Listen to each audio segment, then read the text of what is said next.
Hello friends, welcome back to new video. आज हम इस वीडियो में एक और इंटरेस्टिंग टॉपिक पढ़ेंगे, एक और इम्पोर्टेंट टॉपिक पढ़ेंगे जो एग्जाम के पॉइंट ऑफ व्यू से बहुत इंपॉर्टेंट टॉपिक है, जो है टाइप्स ऑफ मेमोरी। पिछली वीडियो में हमने मेमोरी की यूनिट्स पढ़ी थी, मेमोरी की यूनिट्स के बारे में मैंने आपको बताया था, ठीक है। वो वीडियो आपने नहीं देखा तो डिस्क्रिप्शन में लिंक में दे दूँगा, वहाँ से आप वो वीडियो देख सकते हैं। तो चलिए डिस्कस कर लेते हैं टाइप्स ऑफ मेमोरी, ठीक है। मेमोरी के तीन टाइप्स होते हैं। जो मेनली टाइप्स होते हैं वो दो टाइप्स होते हैं, एक तो प्राइमरी मेमोरी, एक सेकेंडरी मेमोरी, ठीक है। प्राइमरी मेमोरी और ये सेकेंडरी मेमोरी, ठीक है। कैशे मेमोरी भी हमने हमारे कंप्यूटर के अंदर काम आती है, ठीक है। फर्स्ट टाइप हम पढ़ लेते हैं प्राइमरी मेमोरी, ठीक है। Primary memory it is essential component of computer system.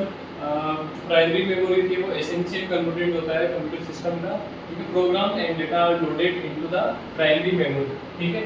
Programme और डेटा प्राइमरी मेमोरी के अंदर लोड होता है बिफोर प्रोसेसिंग के पहले, ठीक है। बाद में होता है the CPU interact directly with the primary memory. जो सीपीयू है वो डायरेक्टली इंटरेक्ट करता है प्राइमरी मेमोरी से, ठीक है,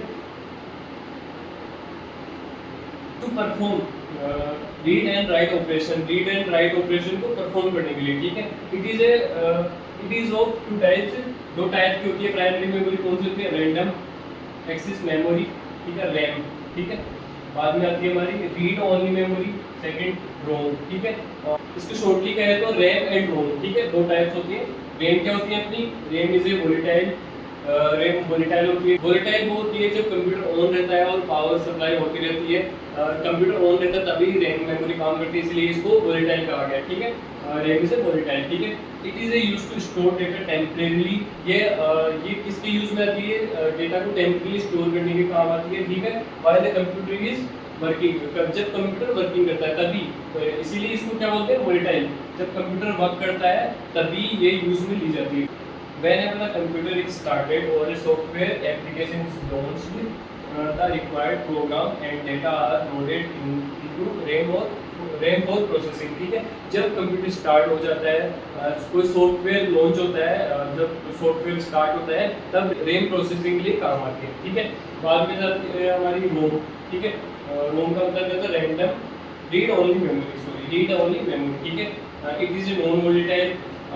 जैसे वोलेटाइल का मैंने मतलब बताया था आपको, ठीक है, वैसे ही इसका अपोजिट होता है नॉन वोलेटाइल, ठीक है। नॉन वोलेटाइल में क्या होता है?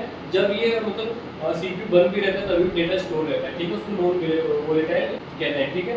It is used as a small but faster permanent storage for the contents which are rarely change. ROM जो होती है वो परमानेंट डेटा को स्टोर करके रखती है सीपीयू के अंदर। जब पावर कट ऑफ हो जाता है तभी भी ये ना स्टोर रहती है, कुछ भी काम नहीं आती। तो ये डिफरेंस होता है रैम एंड रोम के अंदर, ठीक है। मैंने आपको सिंपल लैंग्वेज में रैम एंड रोम के बीच में डिफरेंस समझा दिया है। आई होप आपको कोई कंफ्यूजन नहीं होना चाहिए रैम एंड रोम के बारे में। ये था प्राइमरी मेमोरी, इसीलिए काम आती है। प्राइमरी मेमोरी वो होती है जो कंप्यूटर के अंदर ऑलरेडी स्टोर रहती है, कंप्यूटर के अंदर ऑलरेडी होती है, ठीक है। ये होती है प्राइमरी मेमोरी। चलिए अब आ जाते हैं हम मेमोरी के सेकंड पार्ट पे, cache memory. Cache memory memory का सेकंड पार्ट है और ये इंपॉर्टेंट पार्ट भी है। क्यों इंपॉर्टेंट पार्ट वो हम देख लेते हैं। तो है ये RAM is faster than secondary storage. RAM जो होती है वो सेकेंडरी स्टोरेज से फास्टर होती है, ये मैंने आपको बता दिया था, but not as fast as a computer processor. लेकिन जो कंप्यूटर का प्रोसेसर होता है उससे वो फास्ट नहीं होती। सो बिकॉज ऑफ रैम, इसलिए रैम के कारण ए सीपीयू में have to slow down. RAM के कारण सीपीयू स्लो डाउन हो जाता है to speed up the operation of the CPU. Operations के जो ऑपरेशंस होते हैं सीपीयू के, उनको फास्ट करने के लिए a very high speed memory is placed between the CPU and the memory known as cache memory, main memory आएगा, मेन मेमोरी, ठीक है। इसीलिए सीपीयू और मेन मेमोरी के बीच में एक ना चिप डालते हैं। क्यों डालते हैं? क्योंकि जो ऑपरेशंस होते हैं उनको फास्ट करने के लिए। वो चिप कौन सी होती है? उनको कहते हैं कैशे मेमोरी। वो चिप, उस चिप को कहते हैं अपन कैशे मेमोरी, ठीक है, नोन एज कैशे मेमोरी, ठीक है, कैशे मेमोरी, ठीक है। मैं आपको एक एग्जांपल डायग्राम के थ्रू ऐसे एग्जांपल समझा देता हूँ आपको मैं। जैसे ये है अपना सीपीयू, ठीक है, ये अपना आ गया सीपीयू, ठीक है। बाद में आ जाता है हमारा, ये आ जाती है इधर की साइड, आ जाती है main memory, main memory, and memory, ठीक है। इन दोनों के बीच में यहाँ पे एक कैशे मेमोरी होती है। क्या होती है? कैशे मेमोरी, ठीक है। कैशे मेमोरी होती है इन दोनों के बीच में, ठीक है। ये क्या काम आती है? इन ऑपरेशंस को भेजने के और लेने के काम आती है। इससे क्या होता है? इससे ना ऑपरेशंस फास्ट हो जाते हैं, ठीक है। ये बस इतना ही था कैशे मेमोरी के अंदर। ये मैंने आपको शॉर्ट के अंदर, एक लाइन के अंदर, एक पैराग्राफ के अंदर आपको मैंने समझा दिया है, 4 लाइन के अंदर। आई होप आपको ये समझ में आ गया होगा। अगर समझ में नहीं आया तो फिर से एक बार बैक करके वीडियो को देख लीजिए। बिल्कुल सिंपल है, कुछ भी नहीं है इसके अंदर। तो चलिए अब आ जाते हैं हमारे सेकंड मेमोरी के सेकंड पार्ट के अंदर, ठीक है। जो मेमोरी का सेकंड टाइप होता है वो क्या है? सेकेंडरी मेमोरी, ठीक है। सेकेंडरी मेमोरी क्या होती है? Primary memory has limited storage capacity. जो प्राइमरी मेमोरी होती है वो अपनी लिमिटेड स्टोरेज के लिए होती है।